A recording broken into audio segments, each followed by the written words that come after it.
Donald Trump ने लगाया दुनिया के कई देशों पर भारी भरकम ट्रैफिक, लेकिन उनकी चीन पर खासी टेढ़ी नजर है। यही वजह है कि ट्रंप ने चीन पर 150% ट्रैफिक लगाया है, जिससे चीन के उत्पाद में अमेरिका के 2 गुने महंगे हो गए हैं। ऐसे में चीन अब भारत के साथ अपने व्यापारिक संबंधों को बढ़ाने में जोर दे रहा है। भारत स्थित चीन के दूतावास ने इस साल 9 अप्रैल तक 85,000 भारतीय नागरिकों को वीजा दिया है। दोनों देशों के बीच लोगों से संबंध को बेहतर करने की दिशा में यह अहम कदम है।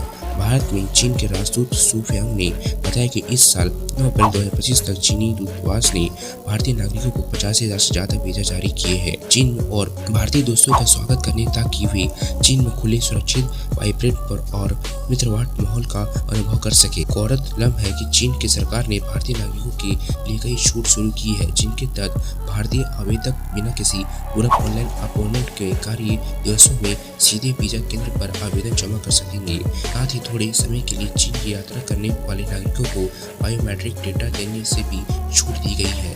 चीन ने वीजा शुल्क में कम कर दिया है और काफी कम दर में चीन का वीजा प्राप्त किया जा सकता है।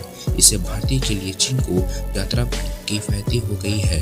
चीन भारतीय पर्यटकों को भी लुभाने की कोशिश कर रहा है और अपने प्रमुख त्योहारों और सांस्कृतिक कार्यक्रमों पर खूब प्रचार कर रहा है। चीनी दूतावास के प्रवक्ता यू चिंग ने कहा है कि भारत और चीन के व्यापारिक संबंध पूर्वकता और पारस्परिक लाभ पर आधारित है। अमेरिका के ट्रैफिक के दुरुपयोग का सामना करने वाले विकासशील देशों को साथ खड़ा होना चाहिए। हालांकि भारत और चीन के कूटनीतिक संबंध चुनौतियों से भरे हुए हैं, खासकर वास्तविक नियंत्रण रेखा पर चल रहे हैं। सैन्य गतिरोध से दोनों देशों के रिश्ते में तनाव है, लेकिन अब लग रहा है कि चीन को भी भारत की अहमियत पर अंदाजा हो गया है। तभी चीन की सरकार ने भारत के साथ अपने संबंधों को बेहतर करने की कवायद कर रही है।